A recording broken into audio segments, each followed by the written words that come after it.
Hi అండి. అందరికీ నమస్కారం. Welcome to my YouTube channel. ఈ వీడియోలో ఇప్పుడే అందిన వార్త అండి. సో, చంద్రబాబుకు షాక్ ఇచ్చిన ఈసీ. అదే గనుక జరిగితే అరెస్ట్ తప్పదు అనైతే అంటున్నారు. సో, ఏం జరిగింది ఏంటి అనే పూర్తి వివరాలు ఈ వీడియోలో తెలుసుకుందాం. వీడియో ఎక్కడ గాని స్కిప్ చేయకుండా ఎండ్ వరకు అయితే చూసేయండి. అప్పుడే పూర్తి ఇన్ఫర్మేషన్ అర్థమవుతుంది. అలాగే వీడియో నచ్చినట్లయితే ఒక లైక్ చేయండి. ఇంకా సబ్స్క్రైబ్ చేసుకున్నట్లయితే మన ఛానల్ సబ్స్క్రైబ్ చేసుకున్న ద్వారా నేను చేసే ప్రతి ఒక్క వీడియో మీ వరకు రీచ్ అవుతుంది. ఇక వివరాలు చూసుకున్నట్లయితే ఏదైతే ల్యాండ్ టైటిలింగ్ యాక్ట్ అనేది ఉందో, సో, ఈసారి సీఎం జగన్ గనక గెలిస్తే, సీఎంగా గనక వస్తే, ఈ ల్యాండ్ టైటిలింగ్ యాక్ట్ అనేది అమల్లోకి వస్తుంది.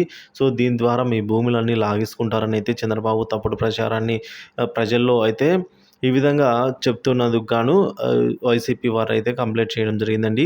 యాక్చువల్‌గా ల్యాండ్ టైటిలింగ్ యాక్ట్ అనేది భూములు రైతులకు సంబంధించి ఎప్పటికీ వారికే హక్కులు ఉంటాయి అని జెప్పేసి, కానీ దాన్ని దుష్ప్రచారం చేయడం వల్ల చంద్రబాబుకు ఈ విధంగా ఈసీ వరకైతే తీసుకెళ్ళడం జరిగిందని వైసీపీ నాయకులైతే. సో, ఇప్పుడైతే ఈసీ దర్యాప్తు చేపడుతుంది. సో, కాబట్టి ఆహ్, ఏ1గా చంద్రబాబును, ఏ2గా నారా లోకేష్‌ని అయితే చేర్చి ఈ కేసులో దర్యాప్తు అయితే అంటే ఈ విధంగా ఎందుకు చెప్పాల్సి వచ్చిందని అయితే దర్యాప్తు కొనసాగిస్తూ ఉన్నారు.